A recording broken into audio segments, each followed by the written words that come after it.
y con tu San Pedro y con tu Señora de los Milagros. ¿Cómo que qué pasa ahí, verdad, hermanos? Es como si de verdad tropezaran con una roca. Y como dijo Jesús, ni una jota ni una tilde de la ley pasará. Y es como si ellos intentaran que la ley de Dios fuera abolida, pero no puede ser porque esa es precisamente la roca. Y eso no se detiene, hermanos, es decir, nosotros vemos que esto es progresivo, esto es cada vez peor. Mientras Jesús se dispone a ponerle fin al tiempo de intercesión, cuando Jesús finalmente acabe la intercesión, va a darse un terremoto terrible. Es como muy lógico que Jesús permita que el demonio azote a las personas con terremotos más suaves antes de que se finalice la intercesión y las personas no se salven, ¿verdad, hermanos? Imagínate. Entonces, tenemos que realmente apercibirnos de todo esto, hermanos, antes que sea demasiado tarde, y tenemos que llenarnos de la palabra de Dios. Y miremos esto otro ya para terminar el video. Los poderosos de la tierra en estos momentos están usando la inteligencia artificial para destruir los libros y están buscando que las personas dejen de leer. Y básicamente es como algo que uno se puede dar cuenta, que tú no necesitas buscar nada en ningún libro, no necesitas abrir un diccionario, porque esta inteligencia artificial te lo dice todo.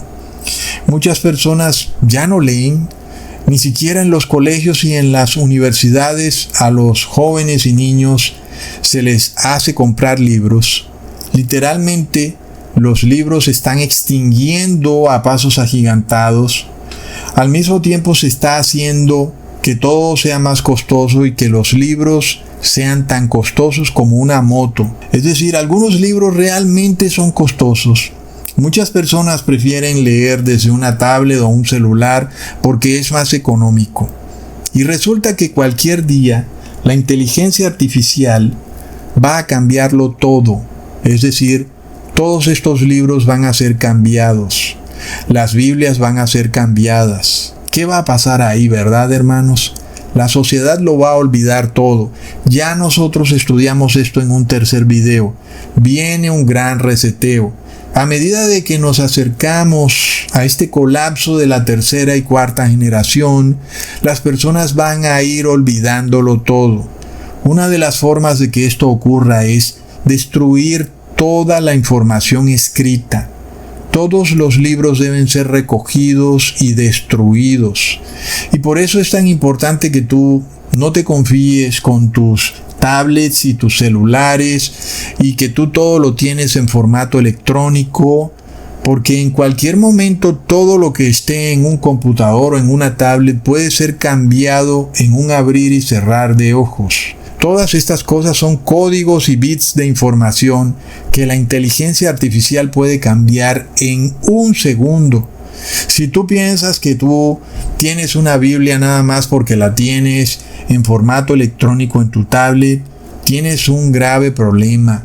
Es importante que tú tengas en físico las Biblias o los libros que hacen parte de lo que tú has aprendido y todo lo que te ha servido para entender mejor la Biblia. De manera de que cuando hundan el botón para destruir todos los libros, pues no puedan destruir los libros que tú tienes en tu casa. Y sabemos que llegará el día también en que van a entrar a tu casa a buscar esos libros. ¿Y por qué lo van a hacer? Por la tal diplomacia de la fe. Porque van a catalogar todos estos libros como libros de odio. ¿Verdad, hermanos? A tal punto vamos a llegar que vamos a tener que aprendernos estos libros.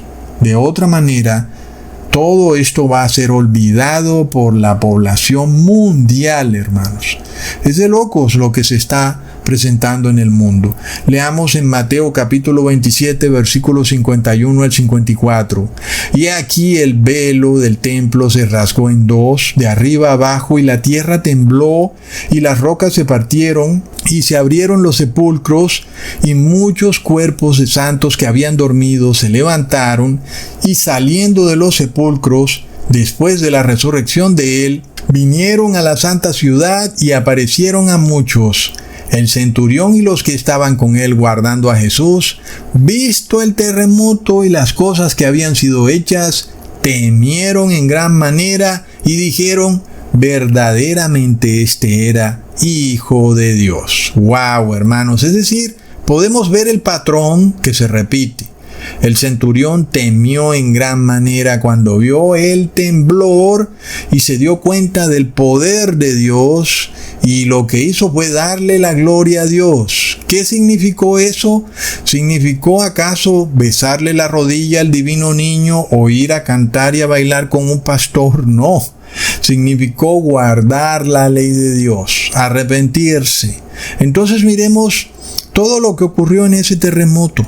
Para muchos nada pasó, para otros sus casas fueron estremecidas, y para el que tiene ojos para ver, nosotros vemos que el poder religioso de los fariseos llegó a su fin.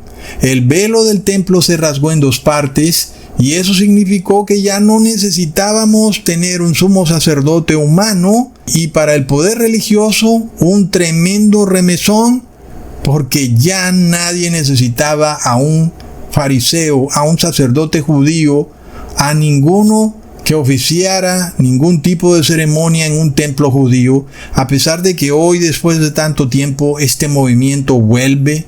Es decir, es de locos.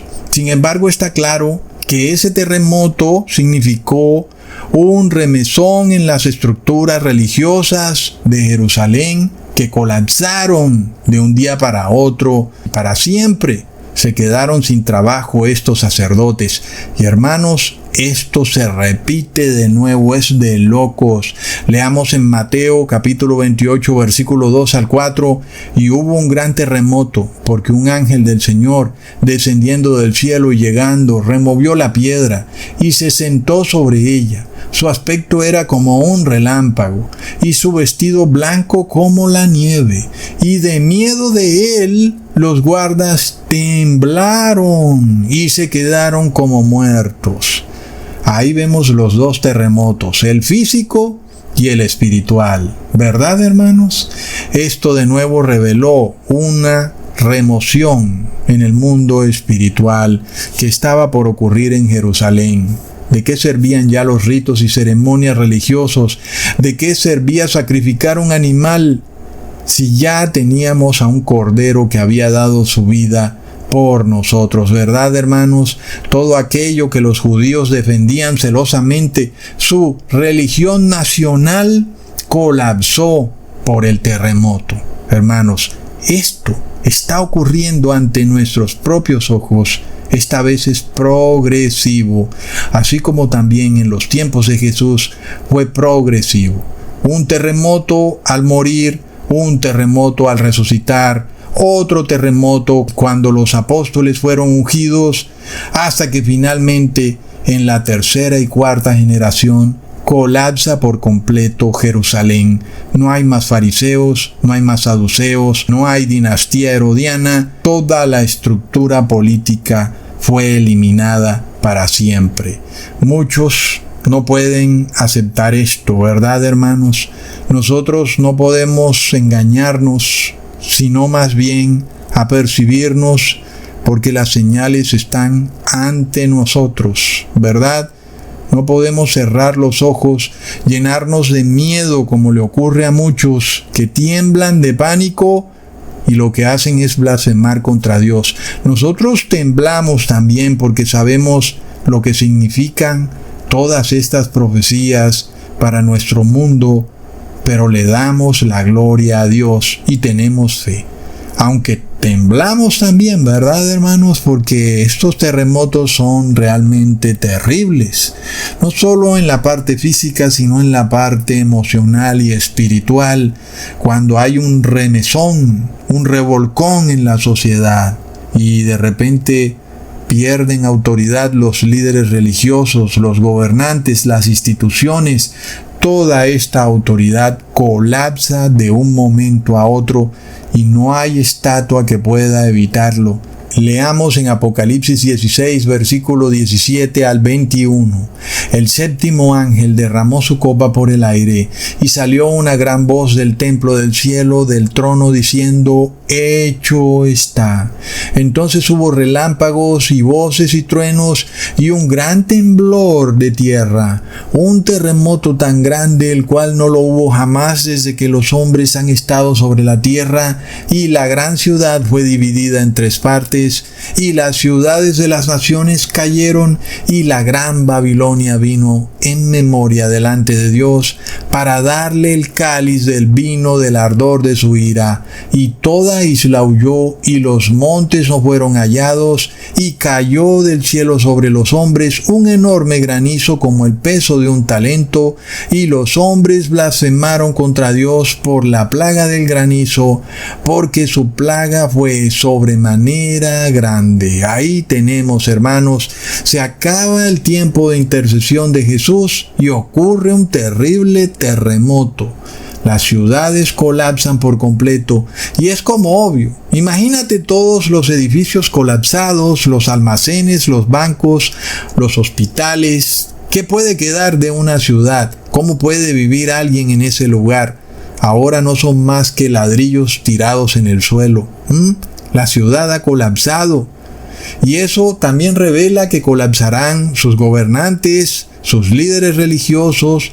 Todo llega a un terrible colapso. Y uno no puede más que preguntarse qué hacer, ¿verdad? Es decir, lo ideal sería que Dios nos advirtiera antes de que ocurriera tal evento.